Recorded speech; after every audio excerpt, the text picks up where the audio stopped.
Om Shanti. Good morning. साकार मुरली 17 सितंबर 2020। बाबा का मीठा मीठा लेटर हम मीठे मीठे बच्चों के मीठे मंथन के लिए। बाप दादा का बरदानी हाथ अपने सिर के ऊपर महसूस करते हैं और सतगुरु की शांति की किरणों के नीचे बैठ जाते हैं।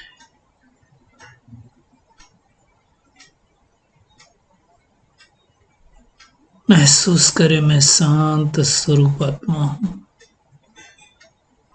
मुझे बहुत शांति से प्यार से बाबा की मुरली का श्रवण करना है। आज प्यारे बाबा ने कहा, मीठे बच्चे, तुम्हें इस पुरुषोत्तम संगम युग पर ही उत्तम से उत्तम पुरुष बनना है। पुरुष माने क्या होता है? आत्मा। और उत्तम माने अच्छा। तो इस पुरुषोत्तम संगम युग अर्थात आत्मा को उत्तम बनने के युग पर आत्मा उत्तम से उत्तम पुरुष बनती है। आत्मा ही उत्तम बनती है ना, अच्छा बनती है। और सबसे उत्तम पुरुष कौन है? लक्ष्मी नारायण। बाबा कहते उनसे अच्छा कोई नहीं है, क्योंकि वही नंबर 1 आत्मा होती है। आज का प्रश्न, तुम बच्चे बाप के साथ कौन सा एक गुप्त पुरुषार्थ कर रहे हो? बाबा कहते आदि सनातन देवी देवता धर्म और दैवी राजधानी की स्थापना तुम बाप के साथ गुप्त रूप से कर रहे हो। किसी को दुनिया में थोड़ी पता है कि नई सृष्टि होने वाली है, अभी देवी देवता धर्म का कलम लग रहा है। किसी को कुछ नहीं मालूम। बाप भी गुप्त है तो हम बच्चे भी गुप्त है। बाप बागवान है जो आकर कांटों के जंगल को फूलों का बगीचा बना रहा है। अभी तो संसार कांटों का जंगल ही है ना, और परमात्मा हम बच्चे को फूल बना रहा है। इसलिए आप देखो, जितने भी परमात्मा के बच्चे हैं कहीं भी, सबका व्यवहार कितना अच्छा है, क्योंकि परमात्मा के बच्चे हैं ना। बाबा कहते उस बगीचे में कोई भी खौफनाक दुख देने वाली चीजें नहीं होती। सतयुग रूपी बगीचे में यहाँ तो बहुत सारी सब दुख देने वाली चीजें हैं। लोग भी दुख देने वाले, चीजें भी दुख देने वाली। आज का सुंदर गीत, आखिर वो दिन आया आज जिसका इंतजार था। कब से हम इंतजार कर रहे थे 63 जन्मों से कि भगवान मिले, भगवान मिले। मिल गया। ये सब बातें रूहानी बाप बैठ करके समझाते हैं। कैसे समझाएंगे? शरीर के द्वारा समझाएंगे ना। कोई भी आत्मा बगैर शरीर के कुछ नहीं कर सकती, तो परमात्मा को भी शरीर लेना पड़ता है। इस संगम युग पर ही परमात्मा शरीर लेते हैं। किसका? ब्रह्मा तन लेते हैं। इसलिए इस युग को संगम युग कहा जाता है, जिसमें हम पुरुषार्थ करके आत्मा उत्तम बनती है, अच्छा बनती है। अब ये वाली बातें भारतवासी भी नहीं जानते हैं। भारत की कितनी महिमा है, लेकिन उनको भी नहीं पता है। बाबा समझा रहे हैं, 2 चीजें हैं, एक स्वर्ग और नरक। दुनिया वाले कहते हैं कि फला ने शरीर छोड़ा तो स्वर्ग गया। इसका मतलब कहाँ था? नरक में था कि नहीं था? लेकिन ये बात को समझते नहीं है। दुनिया वाले स्वर्ग को तो लाखों वर्ष कह देते हैं। बाबा कहते हैं एक्चुअलिटी तुम बच्चों के लिए क्या, कल स्वर्ग था, आज नरक है, कल फिर से स्वर्ग आएगा। ये तो कल की बात हो गई ना। इसलिए बाबा कहते हैं, मीठले लाडले बच्चे, तुम्हारी आत्मा पतित है तो हेल में है, पावन है तो हेवन में है। यही फर्क हो गया ना। ये सब बातें बाबा ही समझाते हैं। मनुष्य बेचारे, बाबा कहते घोर अंधेरे में पड़े हैं। पिछाड़ी में जब आग लगेगी तब सब जागेंगे, खत्म हो जाएंगे, लेकिन तब कुछ कर थोड़ी पाएंगे। तब कहेंगे, आओ प्रभु तेरी लीला अपरंपार तुम आए, हमको पता नहीं चला। बाबा कहते हैं तुम्हारी प्रीति बुद्धि है, लेकिन नंबर वार पुरुषार्थ अनुसार। सबकी एक जैसी प्रीति बुद्धि नहीं। चेक करें मेरी बाबा से कैसी प्रीति बुद्धि है। जितना प्रीति बुद्धि होगी उतना ऊंच पद पाएंगे। सिंपल है ना। बाबा कहते हैं ऐसे बच्चे सवेरे उठ करके बाबा को अवश्य याद करेंगे। चेक करें मैं आत्मा अमृत वेला कैसी करती हूँ। बाबा कहते हैं भल प्रेम के आंसू आने चाहिए ना। कि कितने समय बाद वो परमात्मा हमको मिला है और विषय सागर से क्षीर सागर में ले जा रहे हैं। अभी तो रौर नरक है ना। तो ये सब बातें बाबा के अलावा कोई नहीं समझा सकता है। हमको फूल से कांटा कौन बनाता है? रावण। और फिर कांटे से फूल कौन बनाता है? बाबा। जो ये फूलों का बगीचा था अभी तो कांटों का जंगल हो गया। इन बातों को कोई दूसरा समझ नहीं सकता। दुनिया वाले तो क्या बोलते हैं, कृष्ण को सांप ने डसा तो काला हो गया। बाबा कहते हैं ऐसा नहीं होता है। आत्मा ही जब विकारों के बसीभूत हो जाती है तो काली हो जाती है। बाबा ही इन बातों को समझाते हैं कि ज्ञान से सद्गति होती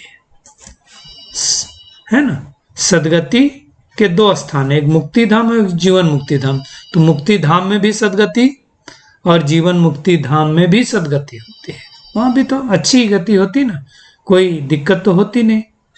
अब ये राजधानी स्थापन हो रही है परंतु गुप्त रीति से। बाबा कहते हैं आदि सनातन देवता धर्म की बाबा स्थापना कर रहे हैं। फिर क्या है, सब आत्माएं अपने घर चली जाएंगी, है ना। ये सारा खेल गुप्त रीति से हो रहा है। भगवान भी इस संगम युग पर इस चोले में आते हैं। चोला मतलब ये शरीर धारण करते हैं। बाकी हम सब आत्माएं ऊपर रहते हैं, परमात्मा भी ऊपर रहते हैं। उनको कहा जाता है इनकॉर्पोरियल गॉड फादर, है ना। हम सब आत्माएं भी वहां रहते हैं परम धाम में। वहां कोई शरीर नहीं होता है, इसलिए इनकॉर्पोरियल कहा जाता है। मूल वतन में कोई दुख भी नहीं है। वहां तो आत्मा बिल्कुल जैसे कोमा में होती वैसे बैठी रहती है। बाबा कहते हैं तुम्हारा कल्याण एक ही बात में है, और वो कौन सी बात है? बाबा को याद करो, बस मन ही मन याद करो और कुछ नहीं करना है। बाबा का बच्चा बना, बस बाबा को याद करते रहो। बाबा कहते तुम जानते हो इस पतित दुनिया का विनाश जरूर होना है। तुम सच्ची सच्ची पार्वती हो जो अमरनाथ परमात्मा से अमर कथा सुन रहे हो। ये सब बातें बाबा के अलावा कोई बता नहीं सकता। दुनिया में तो कितनी ठगी, सच रत्ती भरे ही नहीं, इसलिए क्या कहते हैं झूठी माया झूठी काया झूठा सब संसार है। सच बोलने वाला बताने वाला एक परमात्मा है, इसलिए उनको क्या कहते हैं गॉड इज ट्रूथ। आज दुनिया सब झूठी ही है। बाबा कहते तुम बड़े बड़े सेंटर खोलो। अभी तो खुल गए बड़े बड़े सेंटर। उस समय बाबा ने कहा था दुनिया सोचती बहुत अनाज होगा, ये होगा वो होगा। बाबा कहते अब कुछ नहीं होगा, अब सृष्टि परिवर्तन का समय आ गया है। बाबा ने और एक बात बताई कि अभी तुम्हारा यह है रूहानी कनेक्शन, तो तुमको रूहानी बर्थडे मनाना चाहिए। ईश्वरीय बर्थडे ही मनाना है। जिस्मानी बर्थडे कैंसिल कर देना। लेकिन ये कौन करेगा? जिसको निश्चय बुद्धि होगा। निश्चय बुद्धि ही विजयंती। बाबा कहते बहुत बच्चे हैं जो अपना ईश्वरीय जन्म मनाने के साथ साथ फिर गायब हो जाते हैं। वैसा नहीं करना है। निश्चय बैठेगा तो वो बच्चे करेंगे ना। दिव्य जन्म मनाना है, ब्राह्मणों के साथ मनाना है। इसके ऊपर बाबा ने जोर दिया है। बाबा कहते हैं मुख्य बात क्या है कि अपने को आत्मा समझो और बाप को याद करो, क्योंकि अब वापस घर जाना है। सेकंड में अशरीरी बन जाओ, अशरीरी होकर ही जाएंगे ना। उसकी बाबा कहते प्रैक्टिस करो। अब सतो प्रधान बनना है, क्योंकि दुनिया तो बदलने वाली है, विनाश होने वाला। इसलिए गायन भी है किनकी दबी दही धूल में किनकी रंग चुराए, सफल उसी की हो जो धनी के नाम लग जाए। तो सफल करना है इस समय। इस सफल करने से ही हम को 21 जन्मों की बादशाही मिलेगी। बाबा कहते हैं इसमें आशीर्वाद कृपा की कोई बात थोड़ी है। पढ़ना पड़ता है, टीचर कोई आशीर्वाद कृपा थोड़ी करता है। बाबा कहते हैं तुम इस ज्ञान से पद्मा पदम पति बनते हो, इसलिए कृष्ण के पांव में पदम दिखाते हैं। और कोई मतलब थोड़ी पदम दिखाने का। बहुत साहूकार सुखी अमीर हम सब बन जाते हैं। बाबा कहते हैं तुम काल पर विजय पाते हो, अर्थात अकाले मृत्यु वहां पर किसी के नहीं होते। कितना रात दिन का फर्क है। बाबा कहते हैं तुम्हारी आयु पूरी हो रही है, अब अमर बन जाओगे। फिर दुनिया वाले क्या करते हैं, पांडवों के बड़े बड़े चित्र बना दिए। 6 फीट का ही तो आदमी होता है, इससे ज्यादा बड़ा थोड़ी होता है। बाबा ने बहुत गहन बात बताई, लक्ष्मी की पूजा 12 मास में एक बार करते हैं और जगत अम्बा की पूजा रोज करते हैं। क्यों? इसका एक ही कारण है, लक्ष्मी से सिर्फ धन मांगते हैं, लेकिन जगत अम्बा से सब कुछ, धन दौलत शोहरत सब कुछ चाहिए, बच्चे जो भी चाहिए। इस गहरी रहस्य को समझना है। बाबा कहते तुम्हारी डबल पूजा होती है ना, देवताओं के रूप में भी और शालिग्राम के रूप में भी। बाबा तो कहते मेरी तो एक ही पूजा एक ही बार होती, एक ही रूप से होती। ये सब बातें बाबा कितनी बातें सुनाते हैं, तो खुशी पूर्वक सुननी है, धारण करनी है और यही निश्चय करना मुझे भगवान पढ़ाते हैं भगवान भगवती बनाने के लिए। तो कितना शुक्रिया मानना चाहिए बाबा का, है ना। बाबा की याद में रहेंगे तो स्वप्न भी अच्छे आएंगे, साक्षात्कार भी होता रहेगा। तो आज सारा दिन क्या होमवर्क है, क्या करेंगे? एक तो अपना रूहानी कनेक्शन रखना है, हर आत्मा के साथ भी परमात्मा के साथ ब्लड कनेक्शन कैंसिल, और उसके साथ साथ ईश्वरीय बर्थडे ही मनाना है। पुराना बाबा कहते कुछ याद ही ना है, अपना बैगेज सब कुछ भविष्य के लिए ट्रांसफर कर देना है। भगवान हमको कांटों के जंगल से फूल बनाने के लिए आया है, तो हमको फूल बनने की मेहनत करनी, इस पुरुषोत्तम संगम युग पर पुरुषोत्तम बनने की मेहनत करनी है। अपने पुरुषार्थ के द्वारा खुद को ही रास्ते लगाना है। आज का बाबा का वरदान है, स्मृति का सुई चान कर सेकंड में अशरीरी स्थिति का अनुभव करने वाले प्रीति बुद्धि हो। बाबा कहते हैं जहां प्रीति है, भगवान से प्रीत है, वहां शरीरी बनना एक सेकंड के खेल के समान है। बाबा कहते जैसे सुई चान करते हो अंधकार समाप्त हो जाता है, कमरे में अंधकार हो सुई चान करो तो समाप्त, है ना। ऐसे ही प्रीति बुद्धि बन स्मृति का सुई चान करो। क्या ऑन करो स्विच? देह और देह की दुनिया की स्मृति का स्विच ऑफ हो जाए। जैसे ये स्मृति आई कि मैं आत्मा हूं, चमकती हुई ज्योति हूं, तो देह भान गायब। यह सेकंड का खेल है। बाबा कहते हैं मुख से बाबा कहने में भी टाइम लगता है, लेकिन स्मृति में लाने में टाइम नहीं लगता है। बाबा बोलने में तो टाइम लगेगा, स्मृति किया बाबा तो आ जाएगा। यह बाबा शब्द ही पुरानी दुनिया को भूलने का आत्मिक बम है। बस मेरा बाबा, मैं और मेरा बाबा, तीसरा कोई नहीं। स्लोगन है, देह भान की मिट्टी के बोझ से परे रहो तो डबल लाइट फरिश्ता बन जाएंगे। अब देह भान से मुक्त आत्मा हूं मैं, देही अभिमानी हूं, उसकी प्रैक्टिस करना है। चलिए 2 मिनट के लिए परमात्म किरणों के नीचे बैठ जाते हैं। महसूस करें, मैं पद्मा पदम भाग्यशाली आत्मा हूं, मेरे हर कदम में पदम है, क्योंकि मैं आत्मा मन मना भव के मंत्र के द्वारा बाबा की याद में हूं। इस पुरुषोत्तम संगम युग पर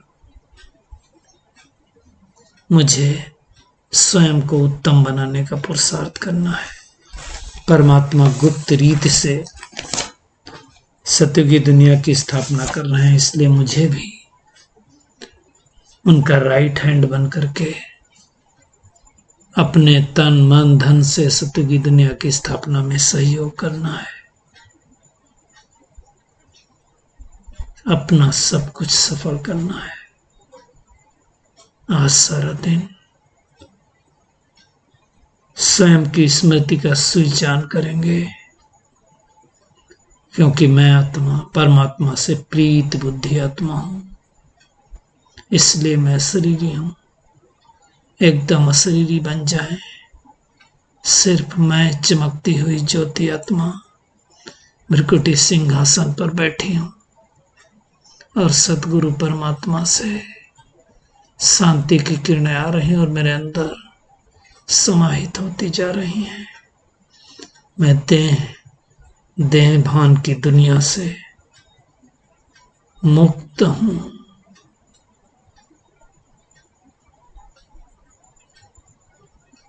देह भान की मिट्टी से भी मुक्त हूं। मैं डबल लाइट फरिश्ता हूं।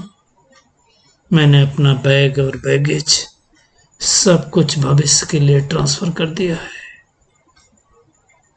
मैं आत्मा अमर बन गई हूँ। आने वाली सत्य की दुनिया में 21 जन्मों के लिए बाबा से हमने बादशाही ले ली है। बाबा की बगिया का मैं सच्चा सच्चा रूहानी खुशबूदार फूल हूँ। इसलिए आज सारा दिन मुझे आत्मिक बम बन करके परमात्मा बाप को याद करते रहना है। शुक्रिया मीठे बाप दादा, शुक्रिया आप सभी का इस